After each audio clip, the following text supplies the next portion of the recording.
Epilogue: the participation of women in meetings and gatherings.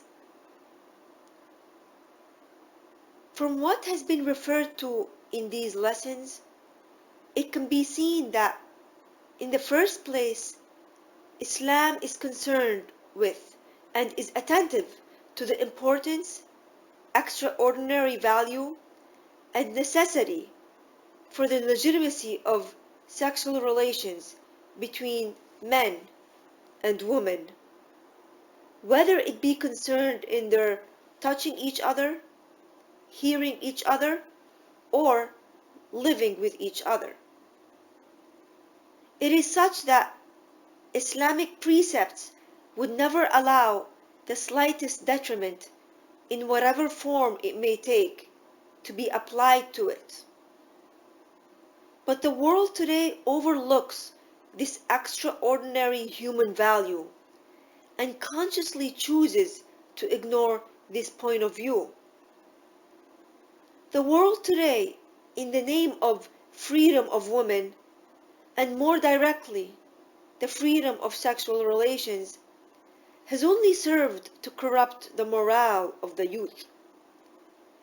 Instead of this freedom helping to develop the amazing potentialities which exist within every human being, it wastes human energies and talents in a way which did not exist in the past. Women have left their homes, but for what? For the cinema, the beach, the streets, and evening entertainment? In the name of freedom, women today have destroyed their homes without having effectively cultivated schools or universities or places of work. As a result of this unrestrainedness and ignoring of any restrictions, the educational efficiency of young people in general has decreased. Young people run away from school and education, and sexual crimes have increased at enormous rates.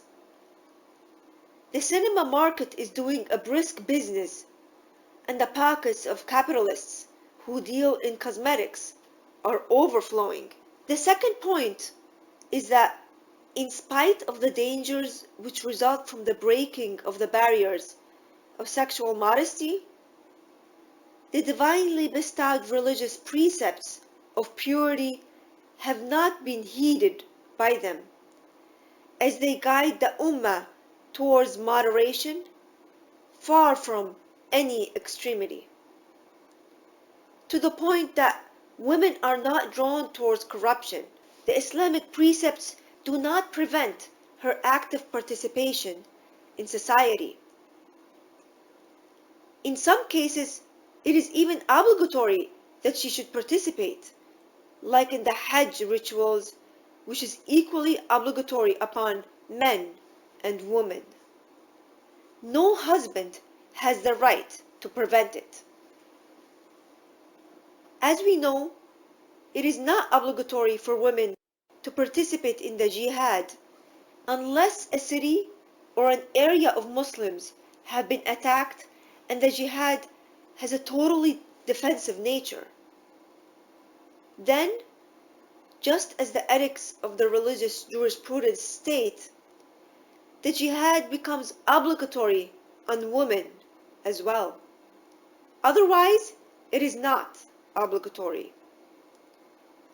Even so, the Holy Prophet gave some women permission to participate in the battles, to help the soldiers and the wounded. There are many stories of this in the history of Islam.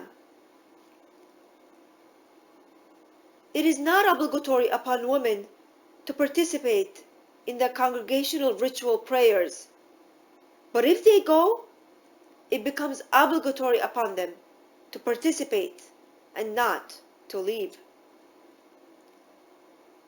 It is not obligatory for women to participate in the festival ritual prayers, but they are not forbidden from participating. It is disapproved for women of great respect or beauty to participate in such prayers. The Holy Prophet cast lots among his wives and would take them with him on his journeys, and some of his companions also took their wives. The Holy Prophet would accept the allegiance of women, but he did not shake hands with them. He would order a bowl of water to be brought. He would put his hand in the water and order the woman offering her allegiance to do the same thing. She was considered as having pledged her allegiance. Aisha said that throughout his lifetime, the Holy Prophet never touched the hands of a woman who was not mahram. He did not forbid women from participating in burial ceremonies, although he also did not feel it was necessary. He preferred that they do not participate, although under special circumstances they did so, and possibly participated in the recitation of the ritual prayers. It had also been narrated in our traditions that when Zainab alayhi salam, the oldest daughter of the Holy Prophet, died, Fatima, peace be upon her, and other Muslim women came and recited the ritual prayer for her. According to Shiite traditions, it is disapproved for young girls to participate in mourning ceremonies. Sunni scholars have recorded from Atiyya, who said that the Holy Prophet encouraged women not to participate in mourning processions, but he did not forbid it. Asma, the daughter of Yazid al-Ansari, was selected by the women of Medina as their representative to go to the Holy Prophet to tell him of the complaints of the women of Medina and receive his answer. When Asma entered, the Holy Prophet was seated among a group of companions. She said, "May my mother and father be sacrificed for you. I am the representative of the women of Medina to you. We women say that God Almighty sent you as a prophet to both men and women. You are not just the prophet of the men. We women also found faith in you and God Almighty. We women sit in our homes meeting the sexual needs of men. We nourish your children in our wombs. But we see that all of the sacred duties, great and valuable deeds, which are regarded by God, are given to men alone, and we are deprived. Men are allowed to gather together, they visit the sick, they participate in funeral processions, they repeatedly perform the Hajj rituals, and above everything else, they are allowed to participate in the jihad in God's way. Whereas, when a man goes on the Hajj or the jihad, it is we women who stay behind and protect his poverty. We weave cloth for his clothes. We train his children. How is it that we are partners of you men in difficult tasks, but when it comes to sacred duties and deeds for which God gives spiritual reward, we are not partners and we are deprived of all of them? The Holy Prophet looked at the companions and asked, "Have you ever heard a woman speak so well, so logically, and so clearly about religious affairs?" The Holy Prophet turned to Asma and said, "Woman, try to understand what you are saying and explain to the woman who sent you." Do you think that every man receives spiritual rewards and virtues for doing these things, and women are deprived of them? No, this is not so. If a woman takes good care of her family and husband and does not allow the pure environment of her home to become polluted by the dust of darkness, she will receive spiritual rewards, virtues, and successes equivalent to all of the work that men do. Asma was a woman of faith. Her requests and those of the women who thought like her came from the depths of their faith, not out of lust or greed, which we most often see today. She and the woman who sent her were concerned that perhaps the duties which they performed had no value, and that all of the sacred duties were particular to men. She and the woman she represented wanted equality, but in what? In implementing the divine commands and carrying out their religious duties. That which never entered their minds was a confrontation to gain individual egotistical desires in the name of a quote-unquote right.